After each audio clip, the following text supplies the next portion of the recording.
Hello, everyone. Welcome to another episode of Tales and Tactics, Rules as Written. This is our show that gives tabletop games our book club treatment.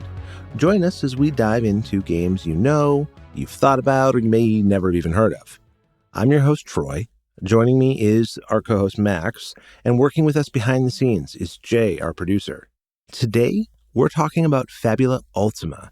The classic themes and stylings, even the mechanical influences of a Japanese RPG have taken root in this game, and it really is a great execution on that very specific theme and style.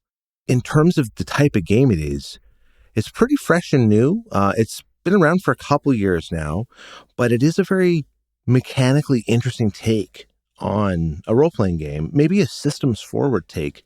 But Max, what is your takeaway? What are your thoughts when you looked into this book for the first time or sort of saw the artwork? The book itself is quite nice, and it's definitely capturing that Final Fantasy Dragon Warrior kind of thing. I mean, more the Final Fantasy angle. It doesn't have the Toriyama art or anything like that, but it certainly makes like allusions to the type of game that it is, which is, as they say right on the book, a TTJRPG. Absolutely. As a production, I think it looks like the thing. I really enjoy the different like themed art pieces that reference the different proposed settings you can play in, because there's no set fixed world setting or location. There's really 3 implied settings that you can engage with in this.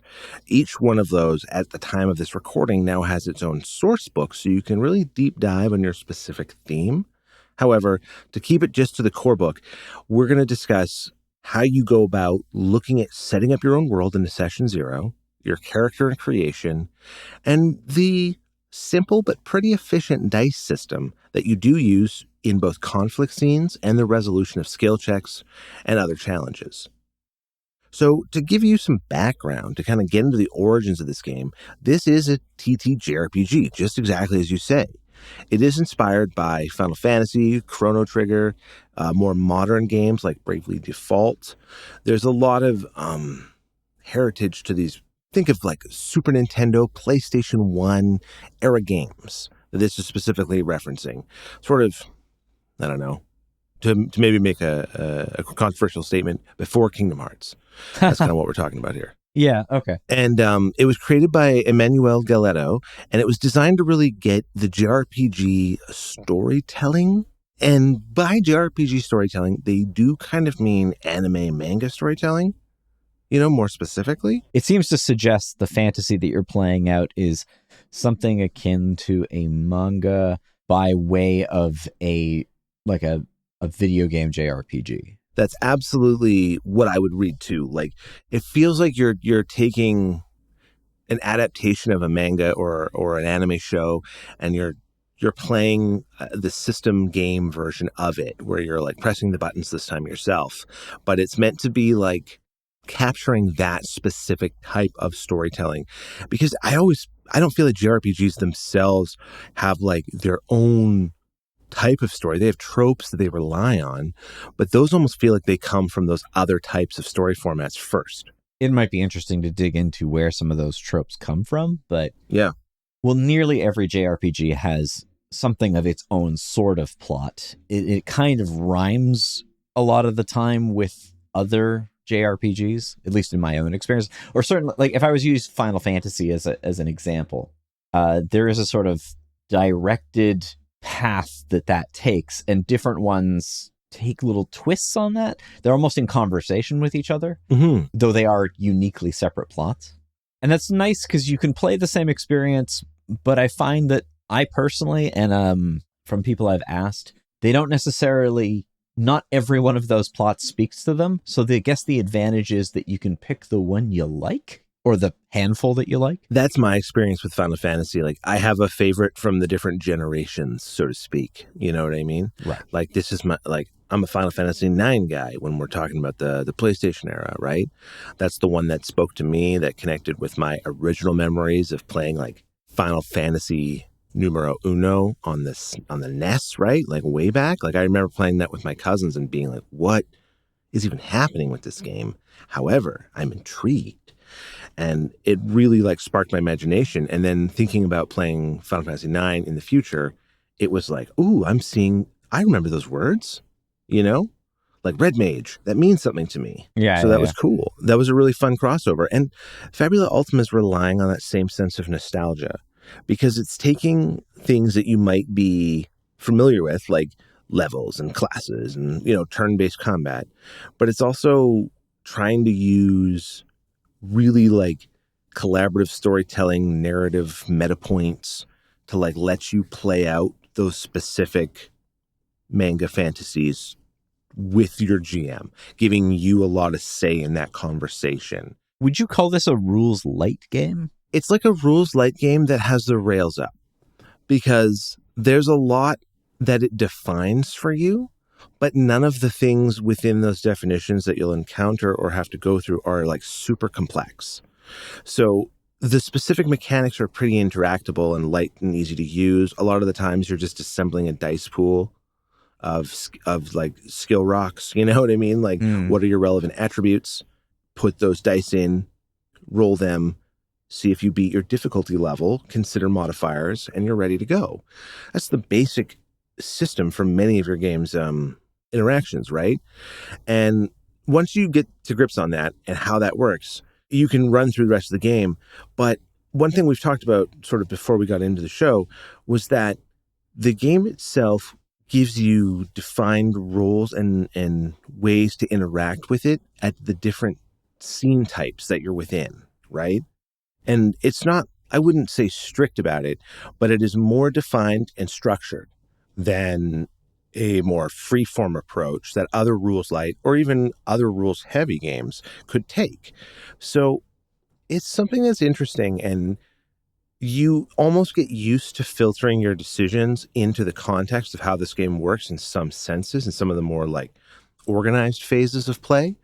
But it is designed to use that structured gameplay and then a lot of narrative freedom in the way that you get to write your own setting at the start in session 0. You get these Fabula points to spend, you know, to make specific narrative intrusions from the character perspective, you know, do cool stuff.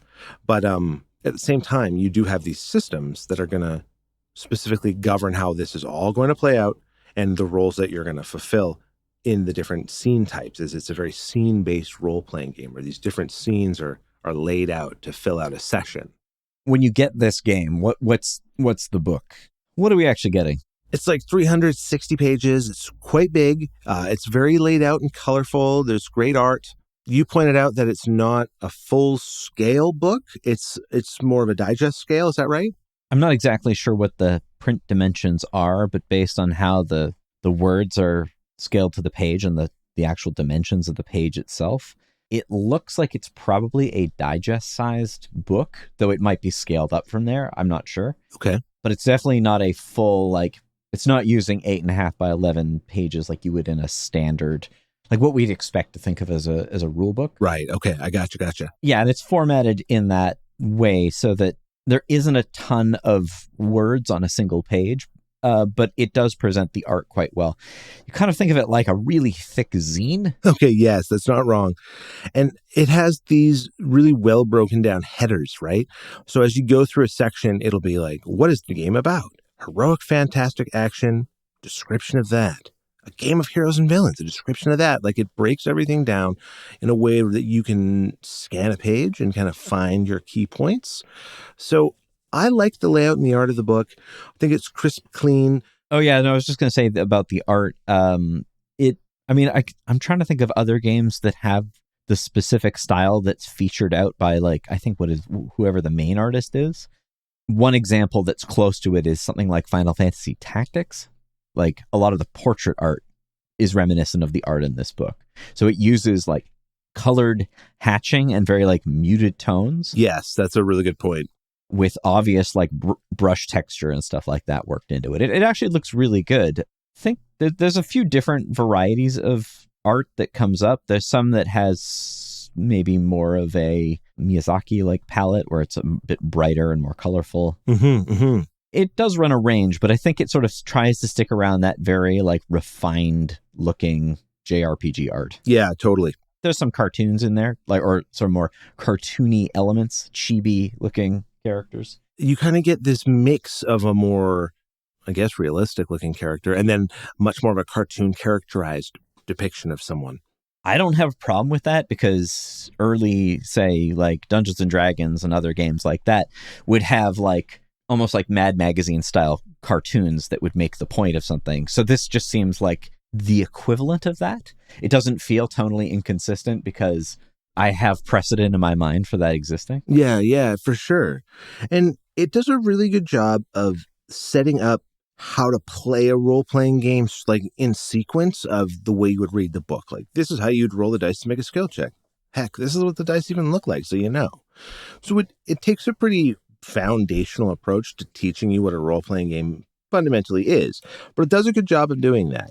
And it also introduces the fan favorite clocks from Blades in the Dark. A lot of games are using this. It's the pie wheels that you draw onto a circle and you would fill them in as events or context is met, right? And once the clock is all scribbled in and it's now filled in, bang, an event or happenstance occurs, right?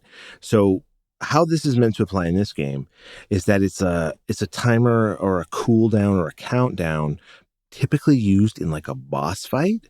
That's a big feature of this game is these key encounters, these boss fights in a conflict scene where you'll be fighting against a monster creature or a villain, perhaps. You'll be fighting them and once you've done a certain amount of damage or received a certain amount of damage, or you've managed to damage an object in the fight, to drop a pillar a certain number of times, it'll fill the wheels of the clock and then you can progress the scene once that's been met. So there's ways to influence the world and change things and do stuff that's really dynamic and cool. But there's typically like a system you're going to use to interact with that and make that happen. Based on what it's based on, I'm not going to say that it's a game I wouldn't play because I have no reason to not do that. But it doesn't jump out to me for a few reasons. Mainly because of the influences that it's drawing seem to suggest that the game is a lot more mechanically driven. And it's not that I don't think that wouldn't be fun, but I don't know in the same way that I would think of a more freeform role-playing game as being fun, because it is, as you say, like more on the rails. Whatever the mechanical system that is being set up in this game, if it's going to be restrictive in itself would be more fun. And I think that's also something that I'm not a huge JRPG player. I do have some that I enjoy, but it's usually the mechanics of those games that don't quite connect with me on a long scale, like a long-term play. And recently I've been getting back into that style of game personally. And what's really been grabbing me is that there is, to put it in a certain way, there's a trajectory to the direction of progress. You fire your arrow and it arcs and hits the target. There's not a lot of variation. There's not necessarily a ton of different outcomes, but you have an extremely well plotted path that you hit to get your target. And if you want a different character that feels different, you either play a different character in the same game, like a different character in the roster, right? It's not like this one character could be anything you want to make them. There are games that allow this, perhaps, right? But like maybe that's more Monster Hunter-y in some regards. But we'll pick a game where your protagonist is the big sword man. You know who I'm talking about. But if you want to use a different character, you just switch to them.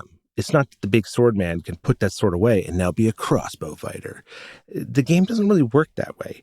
It's more like you want to be this class or this dude, you're that dude. And you are the archetype of that character, and you will be that guy. But I think what it's really successful in doing is that when you are that archetype, it's targeted, executed, and done really well.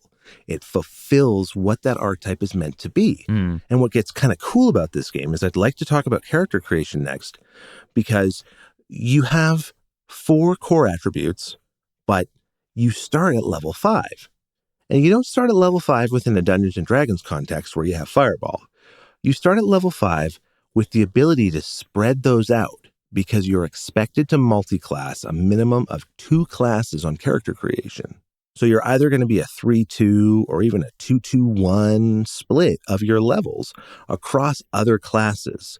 So even though the rogue is very much, the conning, coin flipping, kind of self-assured roguish figure, right? Even though they are that, undoubtedly, you can also throw in an arcanist. And now there's a magic build and a rogue build together.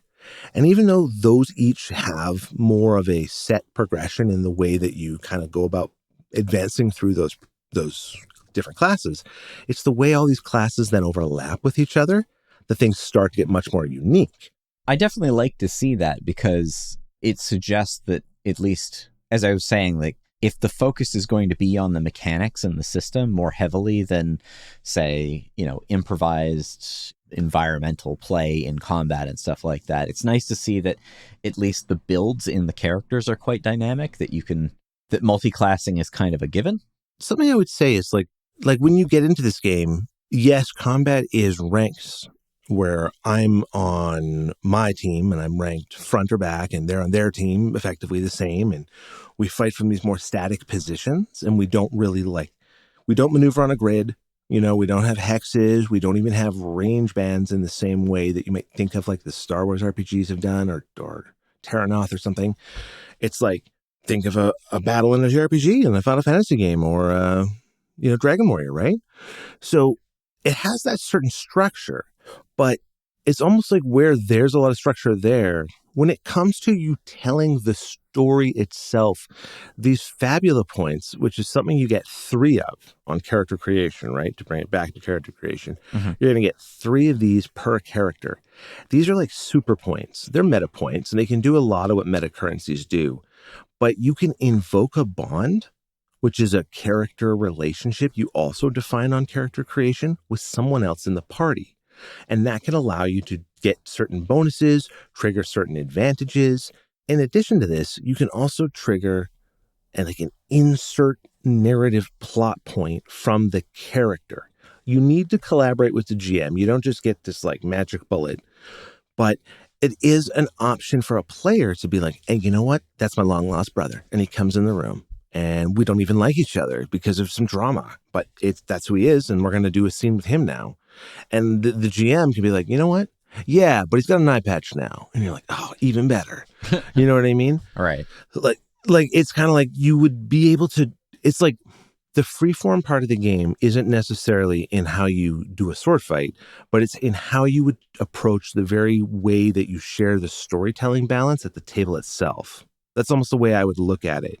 And the character creation gives you a few ways to spend these points, or a few points to spend in this way that you'll recover as you have bad things happen. So it's sort of like a repayment for you suffering some crits or having a major setback, like your fantastical airship crashing into a mountain or something. I guess it sort of suggests a kind of collaborative storytelling. And I am interested in the idea that this game, I don't say that it doesn't take itself too seriously, but it's leaving itself quite open to a softer style of play if you so choose. There's a certain tongue-in-cheek to it too, right? Where it's like kind of playing with itself, right?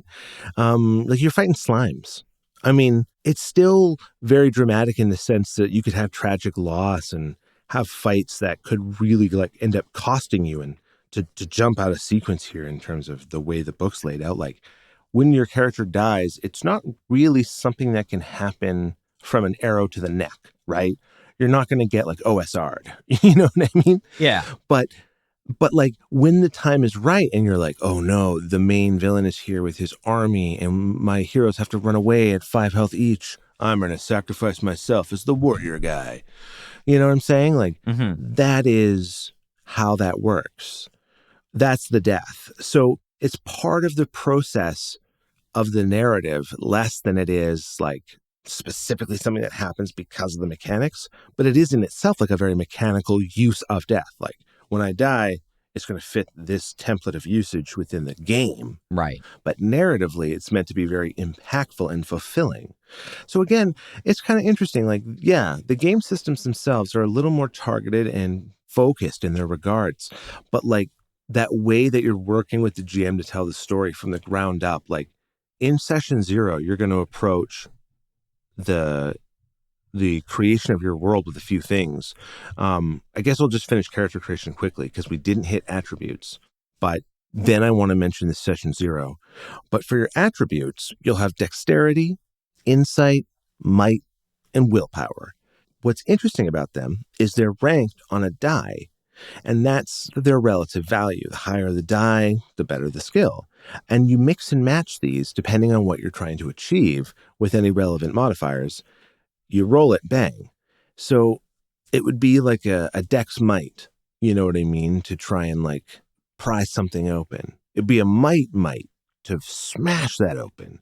And it'd be a dex insight, perhaps, if you wanted to pick the luck and get it open cleverly, you know? So there's a lot of different ways to interpret doing the same action through these different skill combos. I mean, would you consider that to be a dice pool system? Because it's more like I guess in the most basic sense it is, but it's more like pairing dice. Yeah, it's like pairing dice. You're totally right. Because you pick 2 skills, or you double the same skill if it's the most relevant, and you would use that as the basis of your dice pool to hit your difficulty level, which is set with your GM or is a static number depending on some abilities.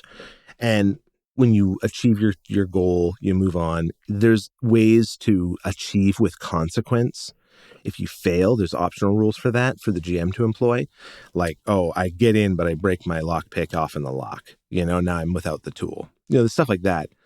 But a lot of that is all how you go into making your character. We talked a little bit about the multi-classing. We've mentioned the attributes. But to go back to the start, after you're doing this character creation at session 0 because you're setting your bonds. So that's a defined character relationship between a PC and could be NPCs or other PCs, I understand.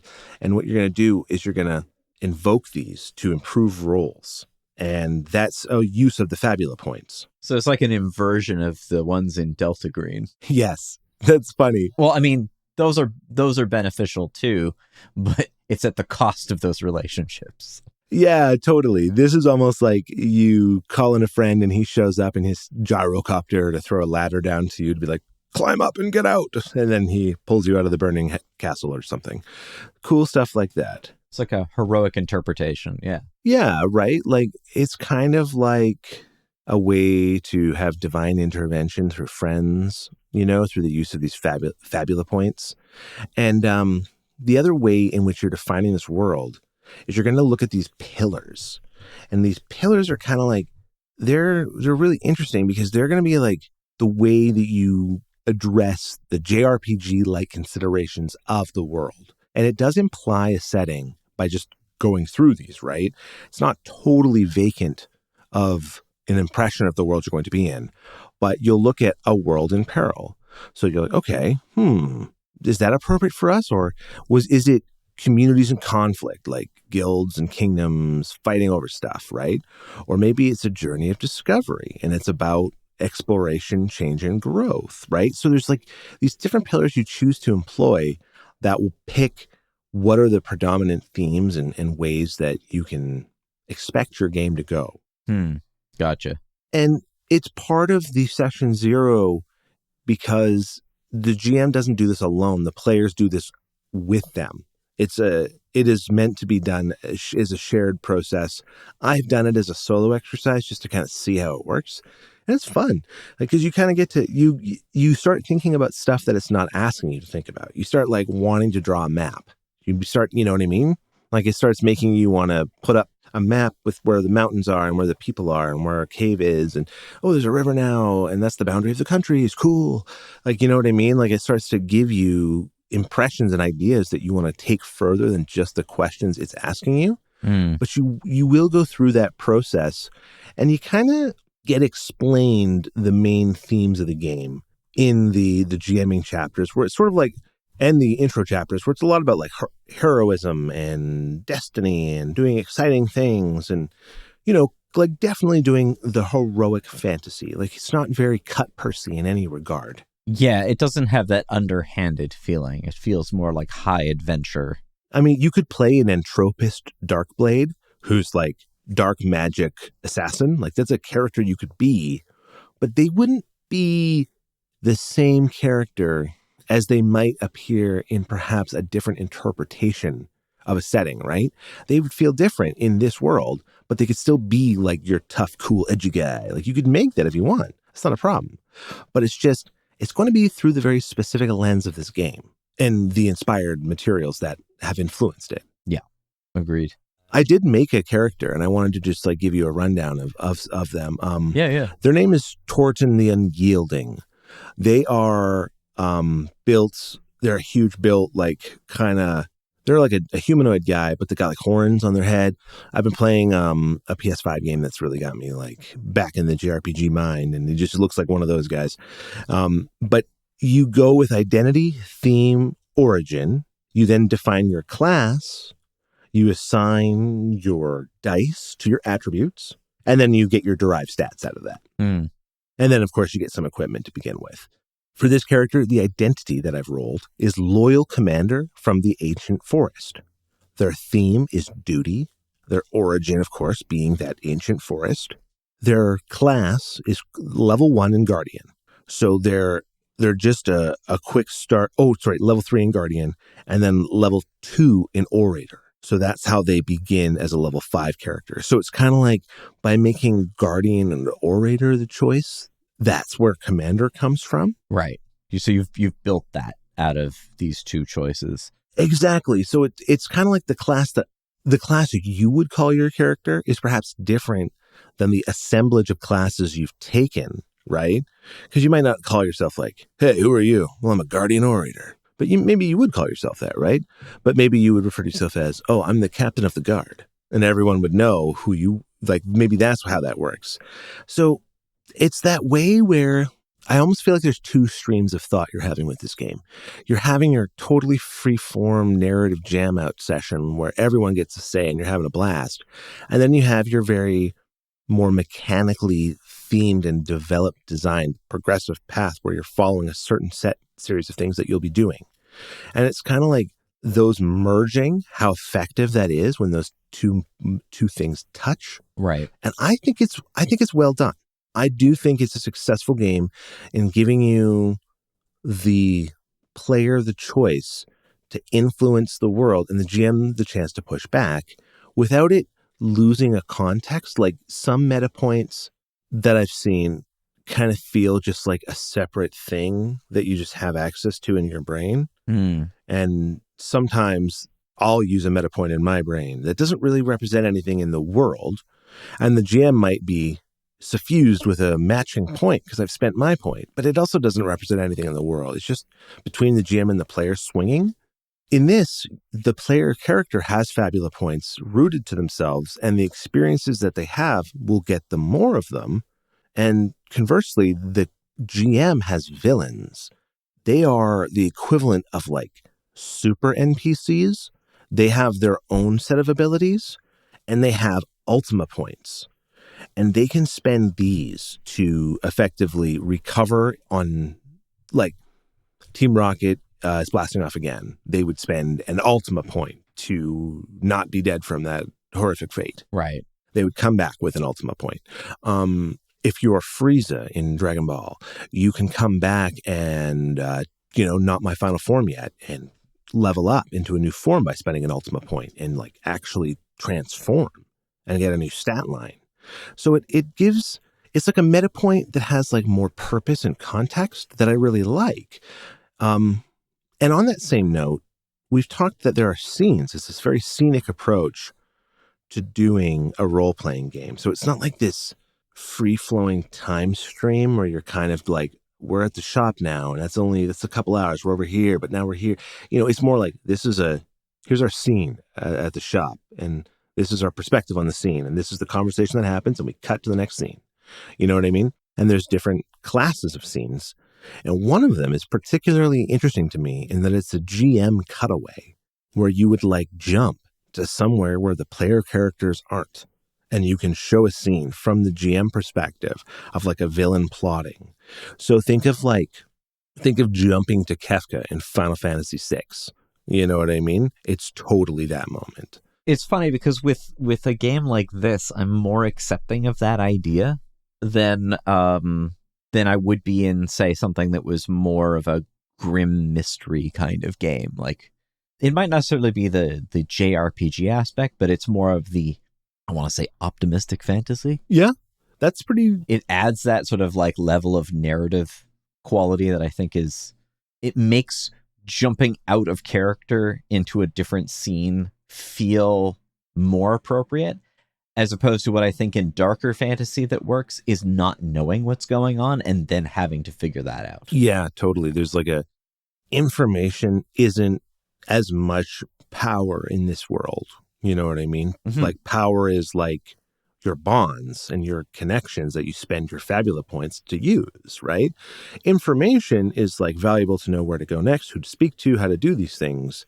But it's not as much a game of like dark mystery as it is personal growth, progression towards a higher level of excellence in some regard, right? As you level up your class, because you can only go to level 50, but there are 15 classes and you're multi-classing. It feels like there's a cap on how far you can go with this, but you have so many different classes to overlay, with each of them being able to get to 50. It's kind of like you'd have to play through 145 levels of content to max out 3 classes at 50.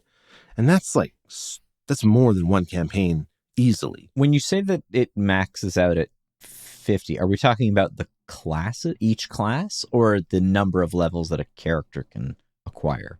That's a really good thing I should clarify, in fact. Either way, that's actually quite a bit, depending on how much you actually get out of a level. Yeah, you're absolutely right. Yeah, because it might seem like, you can go up 50 levels in all the, the classes, but it's like, if it's a total of that, then really it's just 10 out of 5, or however you want to parse that. Yeah, that's right. But yeah, I think that it's interesting.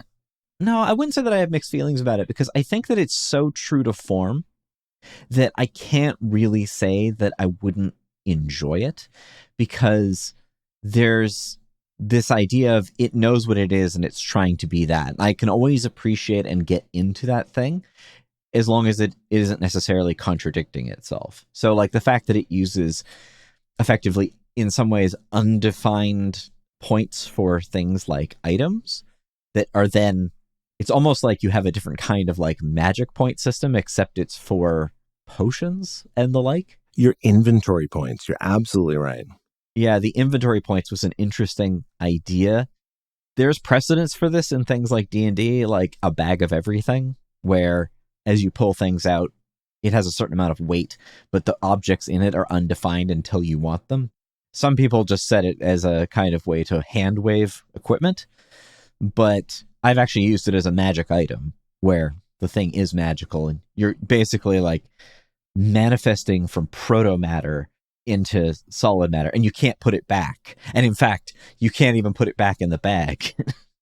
It's interesting that the game makes that more of a core element. And I guess it's how would you imagine procuring items in this game? Like what's the shopping adventure like in this? Is it mainly around major items and then the rest of it's just about restocking your inventory points? Or very much like you're wanting to get like these dramatic items, right? To comment on earlier, it's a character at 50. So you can get up to 50 within one character. So gotcha. That's like scopeable within a campaign, but you can only get so many levels out of the potential of a class in doing so. So there's just so much room even in the scope of that. But to comment on equipment, you're more focused on these predominant big characterful items. And then you'll use your inventory points, which you can typically only get 6.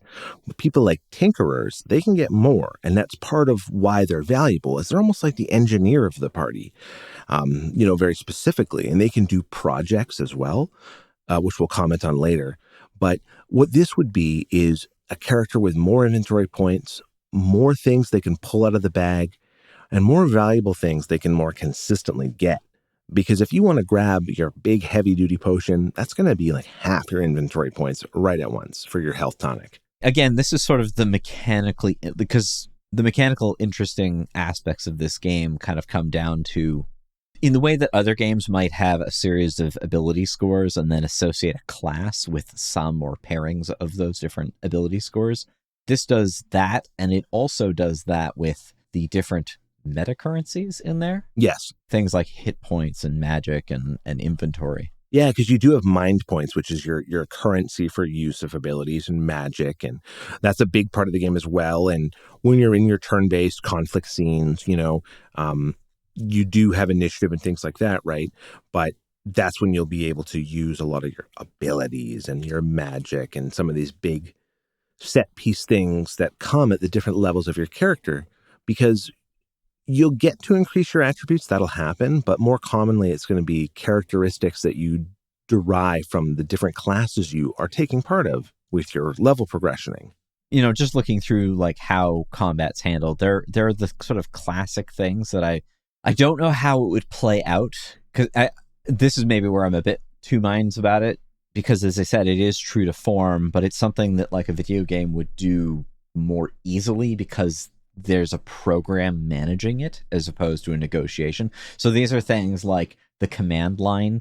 It actually has a lot of the same things. So it's got attack, equipment, guard, hinder, inventory, object, spell as like actions that can be done in a round. And it also has things like status effects that are like specific status effects. And elemental types too, which can have crossovers to either immunities, vulnerabilities, or resistances. It has more of that sort of things fitting into boxes kind of play. I'm starting to gather together my own idea about how I might want to play this. Yeah. For me to play it more true to form, yeah, I feel like I'd have to play it. Not that I would have to, but I think that it might be really fun to enjoy playing this as a one-on-one game. And you have multiple characters? Yeah. Oh, that would be fun. Almost do it like co-GMing. One player has a party of villains and the other character has a party of characters. Oh. And then you use the villain mechanics to do... You're still ostensively the GM. You kind of set the plot and the world. Yep. But the other player would play a party of characters, and then they could role play out the interactions between those characters and into the world. And then it would be like playing a party of, in an actual JRPG. That would be really interesting. That's a great suggestion. And I think the game is flexible in its, like, the mechanics are digestible. So you have the flexibility to do that as a solo player or a cooperative player without feeling like you're overburdening yourself with a lot of minutia. Right. Like, you could handle 3 active PCs in front of you, and that wouldn't break your brain. You wouldn't be simplifying your choices to just barely handle it. Yeah. And you wouldn't be also spending half an hour per character. You could just pretty easily be like, I'm going to use this kick-ass ability this guy has. And then next turn, I'm going to heal you with a potion. And then this guy is going to use his sword attack. And that's kind of how you think about it. The fact that it uses prescribed tactics means that the choice of actions is much more straightforward. I wouldn't say that's necessarily limiting, but you'd be thinking about it in that way, where if you wanted to play a party of characters as opposed to an individual, and this is like a solo game thing, like playing as a party. I've done it with Advanced Fighting Fantasy, and that's a fairly light system. Yep. And you could do it with this, but also because the heavier side of this game's mechanics are more on the builds than it. So once you've got your stuff together, then it's fairly straightforward. That's really true. The tough choices, from what I can tell in this, and they're not that tough choices, but essentially like, oh, what level do I take? How do I set up my character's equipment? What abilities and skills might I want for this character? Again, a lot in the way that, like, in an actual JRPG, there's a lot of fiddling with like stats and loadouts. Yeah, there really is. Yeah, I see this as having a lot of the same thing. But when it comes to playing the actual, like, in a combat situation, it's really about, all right, it's this guy's turn. What does he do from this like menu of things? Okay, he's going to do one of these, and maybe you'll note that it has these other effects, but it follows in sequence. And there's a certain like they have a really helpful guide to how to structure as a game master of a fight. They're like, you want to have 3 to 4 rounds. You want to have an environmental or trap hazard. You include maybe an elemental aura that can influence elemental keywords, right? They give you these suggestions to make things kind of more textured for something that otherwise would be like kind of line them up and fight. So they give you a way to approach that. And then if you want to get really interesting, you're using clocks and boss battles. And that's where things get more interesting because there's a couple ways to do it where bosses are 1, harder, 2, they're a villain, so they get those Ultima points and those narrative powers, or 3, and any of these can be combined, by the way. But the third option is there are multiple parts or phases. Right. Yeah. So think of like a big rock god, and he's got like his left arm, his right arm, his torso face. And those are like 3 different stat lines and HP bars. And you're like hitting each one of them. So like that's almost an attractive part of this game to me is like if you think of these game design elements from certain games, you could really readily implement them into this as a source of inspiration. Some of the fun stuff that I remember from like Final Fantasy games were like figuring out those little tricks that make your combats. So it's sort of, I was more like a systematic strategy rather than say like an openly creative one because it is based on a video game with like more determined outcomes. The fun one in a lot of Final Fantasy games is if you heal something undead, it takes damage. Yes, cool. Like one strategy for taking out some bosses with very powerful magic is to cast Reflect on yourself so that it bounces their damaging spell back to them. So like those are the things that I think of as being fun in those games.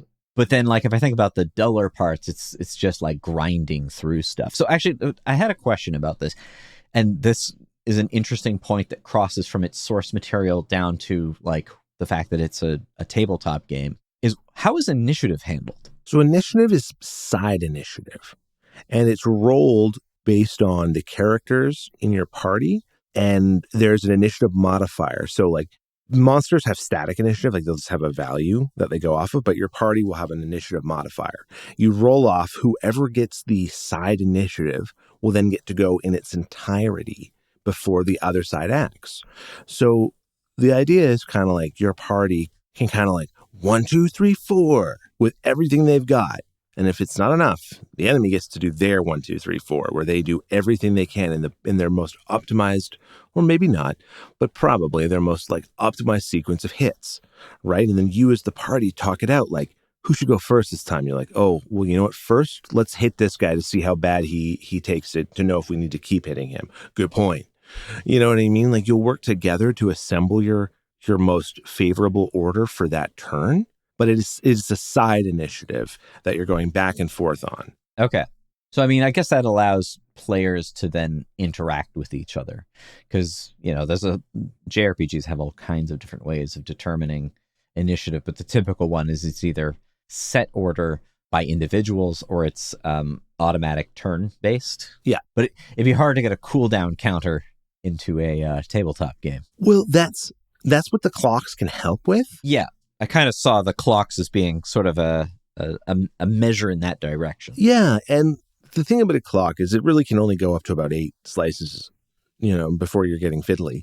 But it can be really valuable for managing a combat where you don't want to, like, say you don't want to do a small fight that's meant to represent taking on the castle siegers.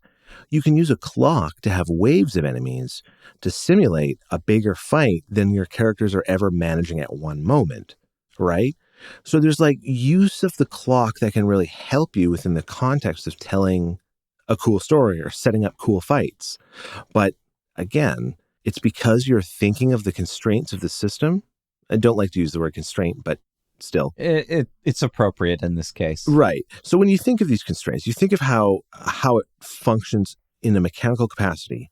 Then you use these tools to assemble up that narrative outcome that's most desirable.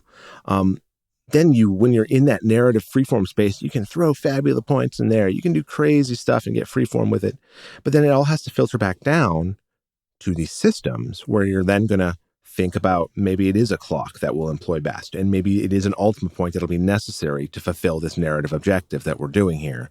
So the villain does survive, they do escape, but it's an ultimate point we spend, and now the clock advances 2 spaces because you beat the villain, but you can escape the airship or whatever have you. Right. So my big takeaway on this game to say, like, what does it do for you as a player or game master, is that it gives you an incredibly refined, accessible set of tools to play out a very certain type of fantasy. And that's a fantasy that other titles have not as fully explored relative to certain other types of fantasy, I guess. Like, Ryutama predated this game. It's a Japanese developed game that was translated, and Fabula Ultima calls it out. It's like, that's a major influence. And that game's sort of more of a pastoral, role-playing, very Miyazaki feeling, traveling across the land and gathering some herbs and making something for dinner. Like, it's really chill, basically. I equate that one with a more of a, like, being in a Miyazaki film or a Studio Ghibli film. It's like a slice of life, right? Yeah. And Fabula Ultima is inspired by that, but then adds a lot of, like, good-natured drama. And not that it's not high stakes, not that characters aren't going to die or you're not going to slay villains or whatever, but it's not offhandedly gritty in a way where you're like, oh, I just stepped on a trap and lost most of my health, and now my character's bleeding out. Like, that's not really a thing in Fabula Ultima. You'll more have a trap be like a cool spinning fire wheel in a fight, and it's like on the third round, when the clock advances, everyone has to pass a test now to jump the fire wheel before they make their attack. You know what I mean? And, like, that's how a trap would work. Right. As an example. And that's fun, and it's cool, and it's very, like, visceral and visual. Like, the players can picture that in their mind and see how it would work based on maybe a game they've played or they've wanted to play, right? But that's where I think this game is in the pocket. There are, like, documents out there on drive-thru for, like, oh, make it sci-fi, make it this, make it that. But it does its thing very well, and I think that's where it should be in that zone. And I would love to read those source books, where there's the high fantasy, the techno fantasy, and the natural fantasy. I'd love to go in on those and see more what they're like Final Fantasy 9, Final Fantasy 7, Secrets of Mana.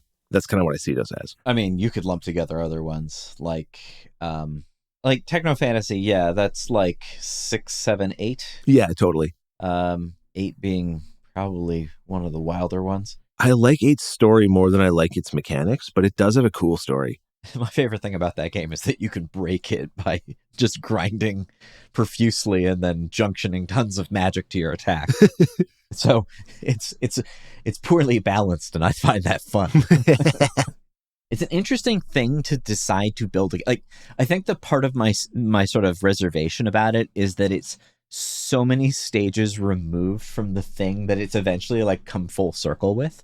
So, like, role-playing, like, old role-playing adventure games became very old Western RPGs like Ultima and things like that. Like Gold Box D&D. Gold Box D&D and stuff like that. And then that ended up going to Japan, and that influenced their JRPGs, as well as Dungeons & Dragons itself. But that was more of a slow burn. And then those games came back to us, and then those started affecting some of our video games in a lot of ways. And then now we have an RPG now based on the video games that were influenced by the role-playing games.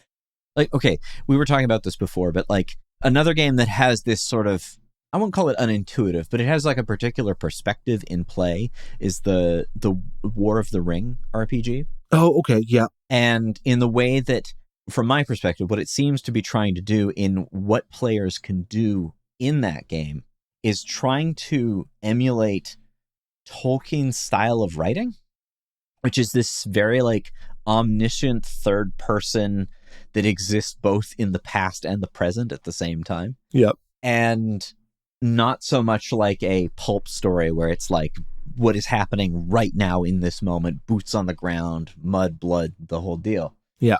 This game is it's adopting the technical limitations and constraints of a video game style, like a specific video game style, to then create an experience that we'd assume with a more freeform lens.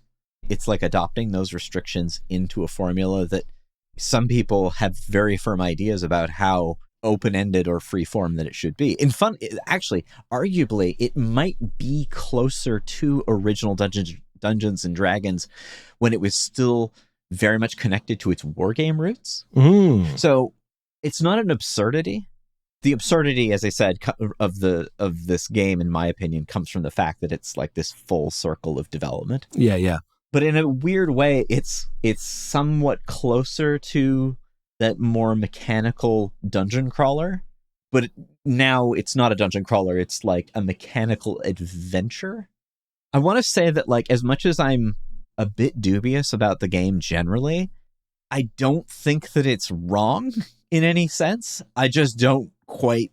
I have to play it. It's one of those games that I know absolutely that I'm going to have to play it in order to understand what it's about and what it's good at, or where the fun in it might be as compared to like a system that might be like a rules light system where it's much more narrative and you make a dice roll when you encounter a problem.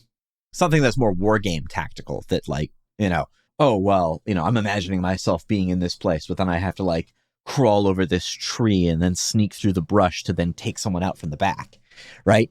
It doesn't have that. It's not written like pulp narrative. It has a very weird kind of framing to it, because I rarely play TTRPGs with the idea that we're both standing in front of each other in a field taking swings at each other. Well, that's the thing where it's like, it's kind of up to you and the GM to apply this narrative consideration of, is that in fact what is happening? So when you play Final Fantasy VII on the PlayStation 1, right, they are ranked up and you're just whacking away with sticks on each other, right? But if you play Rebirth, they're like flying around, doing stunts, and it's crazy. So that's a remake of the original game. They're different things in like so many ways.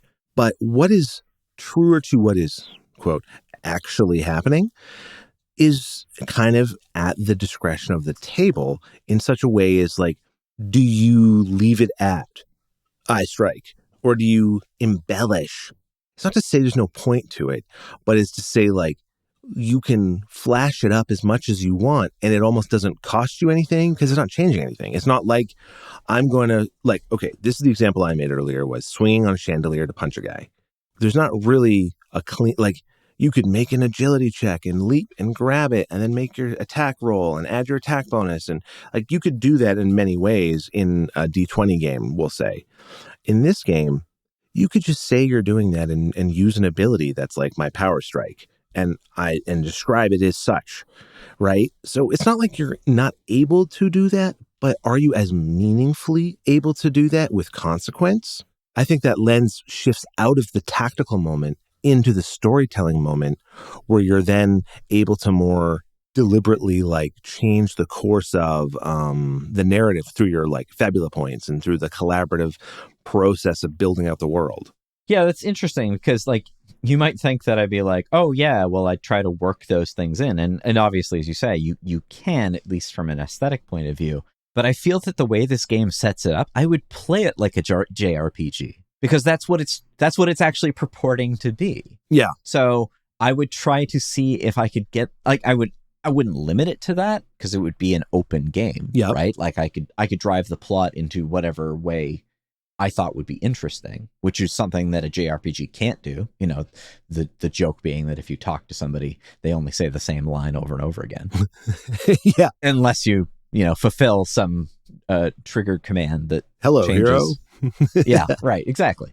And it's not as though there aren't stories in non-video game fiction that make reference or seem to be set in a similar kind of, like, they make those conceits toward JRPGs. There's a really, really weird anime called Reborn as a Vending Machine. Okay. I don't know if you've seen this. No. Basically, someone who's reincarnated through mysterious circumstances as a vending machine in a JRPG-like fantasy world.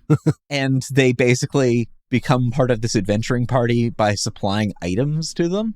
And it's weird because it's like the narrator is this immovable object, but it also has things like leveling up, like the character can get better stuff that they can sell to the other characters in the party. That's crazy. I love it. It's really weird. And it's not the only example of that. That's probably the most absurd example of that. But there are definitely anime and manga that are drawing more from the video game context than, say, the literary one. So it's not like you can't do that, or it's not like people haven't done that. It's just, it's a weird conceit to me. And I feel like if I was going to do it justice, I'd have to go all the way in with it. And you'd really want to, like, you could even go one of those animes that's like set, like Sword Art Online, that's like literally set in an MMO. Yeah, or what is it? The Dot Hack or something like that. Yeah. Even Digimon, to be honest. Yeah. There's ones where it's like, to be fair, that adds a level of fourth wallery that I'm just like, nah, I don't know. I feel like I'd rather play just like what a Final Fantasy game would be. And I don't want to then make a commentary on the real world by then not being in that space. Right. That sounds like a lot. Yeah, it's a lot of work. But like having a really interesting story that everyone gets to work on through a more meaningful meta currency that then has a cool mechanical way to jam, that's kind of what I think this game gives you. You do have to meet it where it's meeting you, because I mean, you can write monsters for it. You can write villains for it. There's lots of character builds and customization, but you're still going to be playing within the implied verse, right? Of this narrative content, these tropes, these materials, using these systems. It does all of that very well. And if you're looking for that, this is where you're going to come to. But that is what's to be considered here, is that, you know, as you say, there are certain directions this game goes where it kind of looks you to follow it more than gives you the opportunity to do other things. And there's so many other RPGs that cater to different fantasies that this one, I don't feel this one should feel the need to be something that it's not if this is what it's trying to be. So I respect its decision to do the thing, and if you're into that, then this is the game for you. Because it really is a love letter, right? All the way through to the naming, the way that the items have pixel art, you know, in the book. Like, all of that is meant to evoke all that nostalgia, those specific feelings. And even if, you know, you didn't play those specific games back in the day, it still has got enough character to it that you can see the charm. But I think that would be our coverage, our look at Fabula Ultima. It's a very exciting take on what might be just a video game, but instead has a long lineage of actual role-playing influence brought back around into being a role-playing game itself. Yeah, absolutely. I think I've said everything that I think about this, and as much as I might be side-eyeing it a little bit, I do think that it's a perfectly playable. I mean, I'll have to find out what my final verdict would be, but I might think of it in a different way than I would a typical RPG, but it's definitely, it looks thought out and it looks well considered and it knows what it is. Yeah, 100%. I'm a really big fan of what this game is myself. I look forward to being able to either play with Torts and the Unyielding, or maybe run something small. I don't know what I would do yet, but maybe something like Sky Islands and sword fights. Why not? But that would be my look at Fabula Ultima with Max here, of course. Thank you so much for listening in. And next week, we're back to a Beyond the Book, and we're going to take a look at kind of what we talked about here today in a certain sense, video games to tabletop and vice versa, tabletop to video games. Mm-hmm. How does that flow? What are the differences and considerations?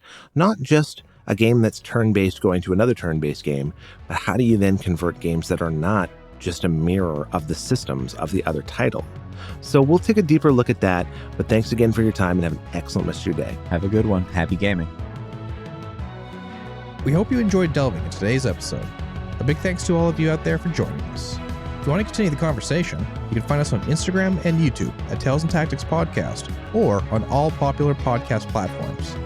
Join us again on the next exciting episode of Tales and Tactics.